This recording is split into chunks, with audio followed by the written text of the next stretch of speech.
안녕하세요. 고갈TV 이종범 소장입니다. 여러분, 혹시 이런 말 들어본 적 있으실까요? 그래도 집 한 채 있으니까 나는 괜찮아. 많은 분들이 퇴직 후에 이렇게 안도합니다. 하지만 정말 괜찮은 걸까요? 퇴직 후 절대 간과하지 말아야 할 진실이 하나 있습니다. 그것은 내 집은 있지만 현금 흐름은 없다는 점이죠. 그 말은 소득이 끊긴 상태에서 매월 고정비와 변동비를 팔 수 없는 자산으로 버텨야 한다는 뜻입니다. 잘 아시겠지만 그때부터 시작되는 건 매달 잔고를 훑어보는 불안감 아닐까요? 반면에 자기 집은 없지만 퇴직 후 월 200만 원 이상 안정적인 소득이 있는 사람은 어떨까요? 비록 전세든 월세든 자기 소유는 아니지만 매달 돈이 들어오는 사람은 무언가 스스로 선택할 수 있는 여유가 있어요. 의료비, 자녀 지원, 여행, 마음 편히 먹을 수 있는 식사 한 끼, 이 모든 것에 대한 자기 결정권을 쥐고 있으니까. 사회생활을 하다 보면 절대 빼놓지 않고 듣게 되는 말이 있어요. 특히 퇴직이 코앞으로 다가올수록 더 많이 듣는 단어가 바로 자산과 현금 흐름 아니겠습니까? 여러분도 잘 아시는 것처럼 주택은 자산입니다. 하지만 현금 흐름은 삶의 유동성을 결정하는 핵심 요소죠. 그 유동성이 퇴직 후에 진정한 자유를 만드는 힘이 됩니다. 집 한 채 있다는 이유로 안심한다면 노후를 너무 만만히 인식하는 거예요. 그 집을 팔지 않고 빚내지 않고 매달 최소 200만 원이 들어올 방법이 없다면 사실상 현금 없는 자산가에 불과합니다. 2024년 통계청 가계동향조사에 따르면 65세 이상 가구의 소득 하위 40%, 월 평균 소비 지출 123만 원이에요. 의료비도 평균 36만 원 이상 지출하고 있습니다. 여기에 통신비, 관리비, 경조사비, 자녀 지원금까지 해결해야 합니다. 그렇다면 내 집은 있어도 노후 생활비로 쓸 수 없는 주택이라면 그림 자산에 불과하지 않을까요? 물론 집 한 채를 마련하느라 얼마나 고생하셨는지 잘 압니다. 그 노력은 존경받아 마땅하죠. 하지만 퇴직하면 생각을 열어놓고 판단해야 합니다. 그것은 스스로 묻고 답해야 할 것이 있기 때문이죠. 퇴직한 나는 지금 현금 흐름을 만들고 있는가? 이 질문이 인생 2막의 생존 여부를 결정짓는 핵심 키워드 아니겠습니까? 돈 없이 살 수 있는 세상이 아니니까요. 한 가지 예를 들어보겠습니다. K씨는 서울 외곽에 8억 원짜리 아파트를 보유하고 있어요.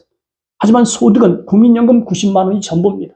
반면에 J씨는 충주에서 2억짜리 전셋집에 살지만 일당제 톱밥 운송을 하는데 순소득으로 작게는 월 250만 원, 무리하면 350만 원 정도 벌 수 있습니다.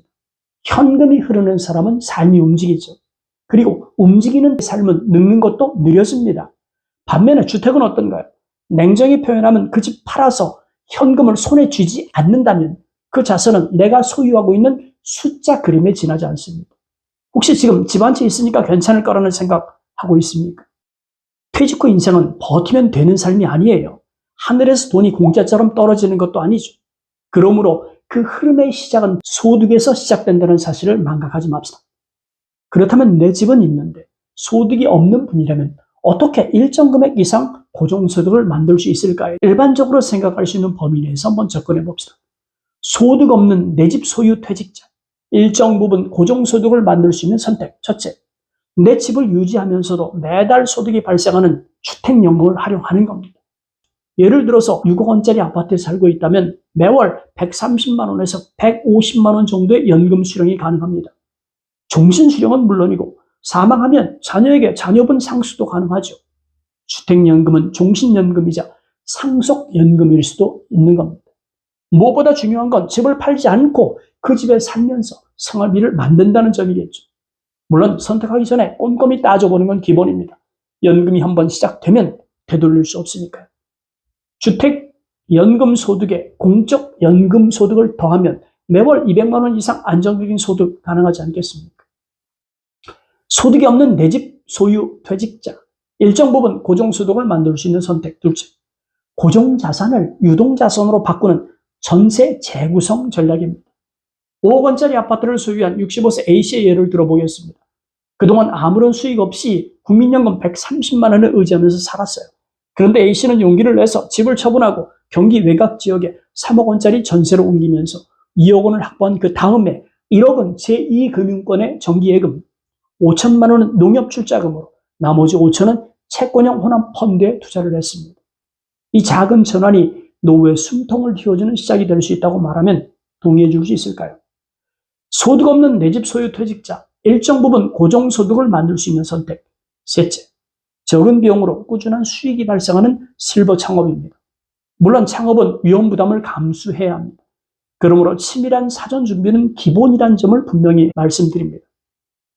퇴직 후 동네 건널목에서 1톤 트럭으로 돼지 부속물을 팔고 있는 지인 B씨 사례입니다.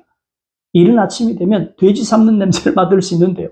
지인 아내분이 새벽부터 돼지를 삶고 남편은 트럭을 몰고 다니면서 돼지 부속물을 판매합니다. 시작한 지 얼마 안 되었을 때 소득이 궁금해서 물어본 적이 있어요. 딱히 얼마라고 말하진 않더니 1년 조금 넘은 지금은 단골이 확보돼서 그런지 이것저것 빼고 한 200만 원 정도 남는다고 하더군요. 자본금은 이 중고 트럭 490만 원, 고기 굽는 통, 가스 사용 장치 등 60만 원 정도 되는 돈과 매일 돼지 부속물 구입비가 전부라고 하더군요. 설령 잘못된다고 해도 가게 경제를 위협할 수준이 아니기 때문에 별 부담이 없다. 소득 없는 내 집 소유 퇴직자, 일정 부분 고정소득을 만들 수 있는 선택. 넷째, 내가 아는 것을 돈으로 바꾸는 재능 나눔형 수익 모델입니다. 창업이라는 것이 많든 적든 돈이 들어가고 쉽게 접하는 카페나 음식점만 있는 건 아니잖아요. 지금은 IT 사회입니다. 구조가 바뀐 상태이기 때문에 그동안 내가 경험한 모든 것이 수익 모델이 될 수 있는 세상이죠. 유튜브는 기본이고 브런치에 글 쓰는 거, 오마이뉴스 시민 기자로 활동하는 거, 각종 블로그 등 시니어 지식 플랫폼을 통해서 본인의 재능을 활용하면 작게는 몇만 원에서 많게는 몇천만 원도 가능합니다. 그러니까 여러분 자신의 경험을 묻어두지 마세요. 회계사 출신이라면 세무 상담을 해보는 거죠. 교사 출신이라면 자녀 학습 상담도 좋습니다. 공무원 출신이라면 퇴직 후 정년 전략 코칭도 좋아요. 온오프 강의도 좋고 그도 아니면 직접 유튜브를 만들거나 온라인 지식 플랫폼을 활용해서 경험을 나누어 보는 것. 이런 수입은 시간이 지날수록 쌓이는 구조가 되는 만큼 포기하지 않고 지속한다면 소득은 하늘이 뚫려 있다는 정도로 대신할까 합니다. 언급한 건 외에도 보험 리모델링으로 지출을 최적화하는 것도 결국은 소득입니다. 소득을 올리는 것만큼 중요한 것이 지출을 줄이는 거니까요. 제 경우도 보험 리모델링으로 보험료를 약 35만 원 정도 줄였으니까. 더해서 불필요한 구독 서비스를 끊는 것도 아주 작지만 지출 억제라고 할 수 있습니다. 그러므로 지출은 보이지 않는 소득이라는 점을 잊지 말았으면 좋겠어요. 이제 마무리하겠습니다. 내 집 한 채는 자랑스러운 자산입니다. 하지만 현금 흐름이 없다면 아무것도 지킬 수 없어요. 오늘부터는 줄어드는 통장 잔고를 확인하면서 한숨 짓지 말고 많든 적든 추가할 수 있는 소득원을 고민합시다. 주택을 활용해서 현금 흐름을 만들고 지출을 줄이고 소소한 창업을 말씀드렸어요. 마치기 전에 다시 한번 강조합니다. 내 집은 머무는 곳이지 돈이 흐르는 곳은 아닙니다. 현금 흐름 방법을 고민해 보세요. 감사합니다.